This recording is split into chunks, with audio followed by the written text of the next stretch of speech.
Alors, si tu veux, j'essayais quand même de faire tout le monde pareil. Essayer, hein. Et lui, il est allé à Toulouse, il a rencontré un super rapport avec lui, il a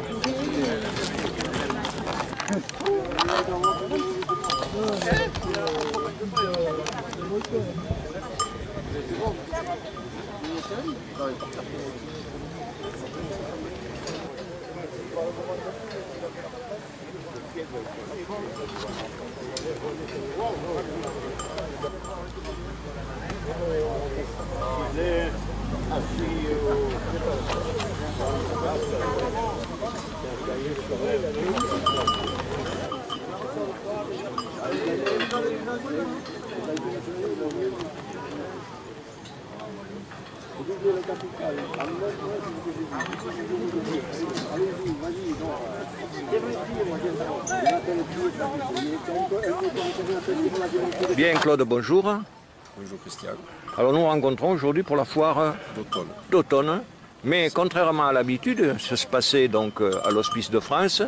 Cette année, exceptionnellement, donc, vous êtes sur à Ravy, le plateau de Ravy. Voilà. Bien. Cette année, on s'est décalé, on est descendu un peu, on est à Ravy.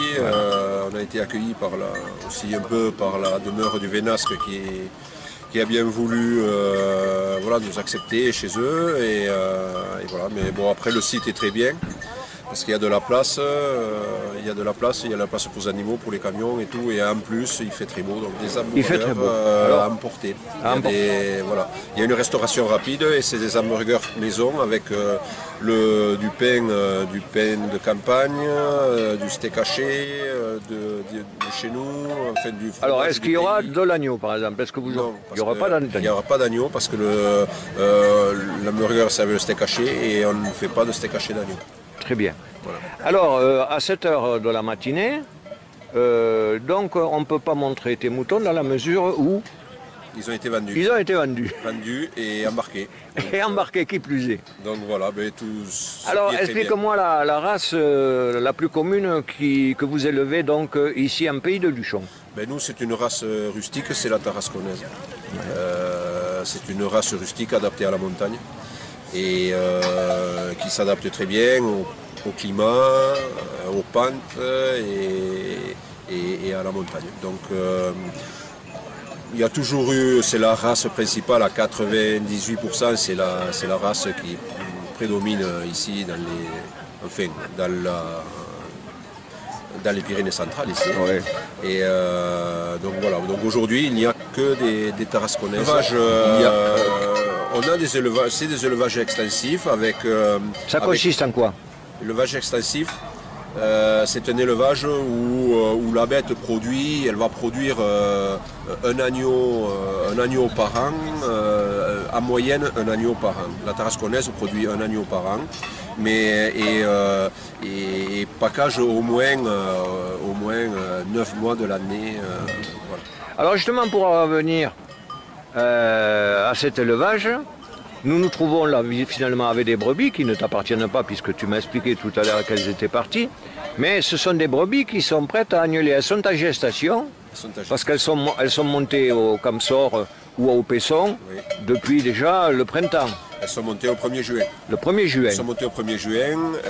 Elles ont été avec le bélier depuis environ le 15 avril. Oui. Donc aujourd'hui, elles sont en fin de gestation. Pour la plupart des brebis ici, elles sont en fin de gestation. C'est-à-dire que tu m'expliques que ces brebis que nous avons devant nous, dans un mois, elles auront toutes agnelées. Voilà.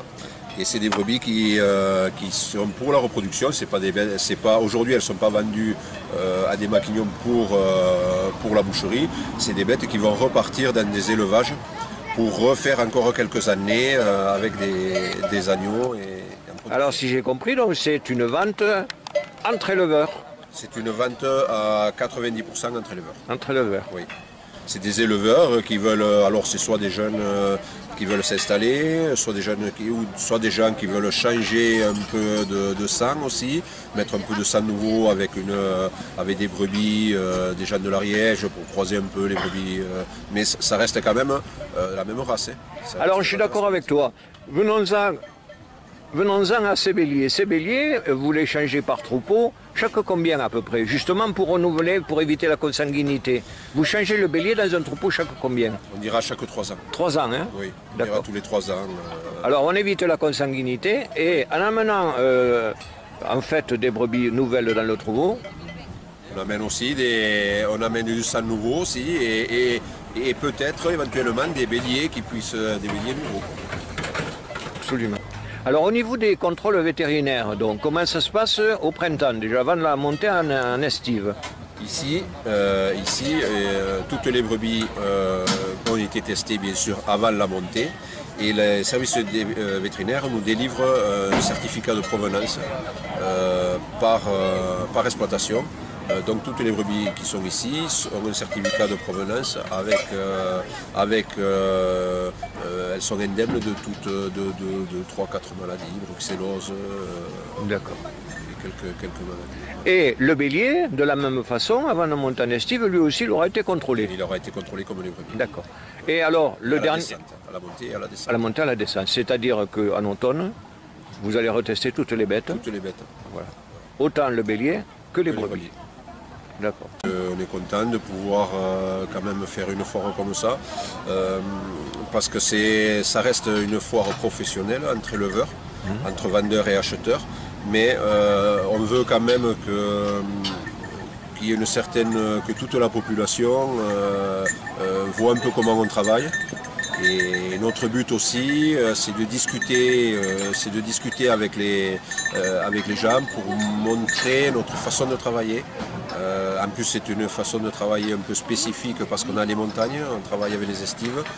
Donc on est éleveur allant en estive. Donc on est content de pouvoir partager ça avec la population qui ne connaît pas trop dans l'agriculture. Claude, je voulais te remercier pour m'avoir consacré quelques minutes. Ben, je te souhaite une bonne journée, dans la mesure où il y a déjà une bonne vente, il n'y a pas de raison que ça ne continue pas. Merci à toi. Et merci à toi aussi pour l'interview et à l'année prochaine. À l'année prochaine, oui. On recommence. On recommence au même endroit. Voilà. Merci encore. Avec plaisir. Bien, bonjour Noël. Bonjour Christian. Alors nous sommes aujourd'hui au plateau de Ravi, donc, contrairement à l'habitude. Hein. Contrairement à l'habitude, on avait l'habitude depuis 3 ans de faire le Split de France. Alors bon, pour aller un peu plus vite, parce que je sais que tu es organisateur en même temps. Oui, Donc, oui. Ton oncle m'a dit que finalement les 3 étaient vendus déjà. Oui, ça a été assez rapide. Avec deux acquéreurs. Un peu plus jeunes, des brebis un peu plus mûres. Voilà. Et voilà, et puis... Alors celles-là, elles sont en gestation, c'est-à-dire que d'ici un mois environ, voilà. Elles auront agnelé. Voilà, c'est ça. Et là, tu m'expliques que c'est les plus jeunes. Ici, ce sont les plus jeunes, mais c'est à peu près pareil. Ouais. Le temps de gestation, c'est à peu près le même. Ah bon? Ouais. Mais c'est des primipares ou... Non, c'est des secondes mises bas, Oui. secondes, troisième mise bas. Ah, quand même. Voilà. Voilà. Mais après, il faut savoir qu'une brebis, on peut faire 5-6 agnelages tranquillement. Quoi. Tranquille, se vendre finalement. Alors écoutez, ici c'est plutôt dans la reproduction. La viande, ça vient en second avec les agneaux. Ah, c'est la reproduction en fait. C'est surtout des bêtes dédiées à la reproduction ici. Ouais. On me les acheter pour finir leur carrière. Elles ont encore 2 bons agnelages devant. C'est des brebis avec pas des gros tarifs, mais bon, qui restent quand même. Elles ont un bon convenables. potentiel quand même. Hein. Elles ont quand même du potentiel, ouais, tout Ouais. à fait. Sinon, Ouais. les brebis qui sont en fin de course, je ne Ouais. les amène pas ici, Non, c'est pas leur place. c'est pas quoi. nécessaire. Voilà, Ouais. ici, il faut quand même avoir des animaux qui présentent. Voilà. Et c'est un peu le cas, on est 5 éleveurs ou 6 éleveurs à avoir amené les animaux, que je remercie parce que c'est pas évident aussi d'amener les animaux ici. Hier, on a passé une grosse journée. Il y a eu 3 semaines de préparation intense. J'imagine. Je tiens à le préciser. J'imagine. Surtout cette année avec la conjoncture. Mais on y est arrivé et j'en suis quand même assez fier. Et j'espère qu'on aura assez de monde pour goûter notre bon burger des montagnes avec les frites. Alors on va aller le goûter. Bien, ben, écoute, je ne vais pas te déranger davantage, sachant que en tant qu'organisateur, éleveur et vendeur, tu as beaucoup de travail devant toi. Ça se solde après 3 jours de travail répétitif. C'est plus ou moins et davantage plus fatigant qu'autre chose. Je vais te laisser aller avec tes amis. Je te souhaite une bonne journée. Merci Christian, à très vite. À bientôt. Merci. Et à l'année prochaine. À l'année prochaine, bien sûr. Il faut prendre rendez-vous toujours. Alors, quels sont les projets? Alors l'année prochaine, on va. Le maître d'œuvre un peu, c'est le groupement pastoral de Camsor, Oui. avec le partenariat de l'Agva du Luchonnet. On est une dizaine d'éleveurs qui s'entendent très bien, qui fonctionnent maintenant. On commence à prendre nos marques. Et on est en pourparlers d'essayer de l'ouvrir. À toutes les vallées? Non, au canton de Luchon, aux estives du canton de Luchon. D'accord. Donc on va voir, parce qu'il y a plein de choses à mettre en place. Oui, j'imagine. On a passé beaucoup de temps, il faut qu'on trouve, il faut qu'on trouve nos marques et nos conditions pour que les autres éleveurs puissent amener les animaux. Maintenant, vous êtes bien entraîné déjà. Mais on est bien entraîné. Mais voilà, et après, pourquoi pas faire un marché fermier en même temps, qui ait un peu plus d'animation pour les gens qui viennent. Oui, je comprends Ramener un bien. peu plus de Mais monde. c'est vrai que c'est de belles bêtes de toute façon. Après, moi j'ai toujours dit, c'est dommage dans ce pays, je parle pays, c'est le canton de Luchon, Oui, c'est mon pays. c'est le pays de nôtre, Luchon, oui. On fait ça pour Luchon avant tout. Voilà.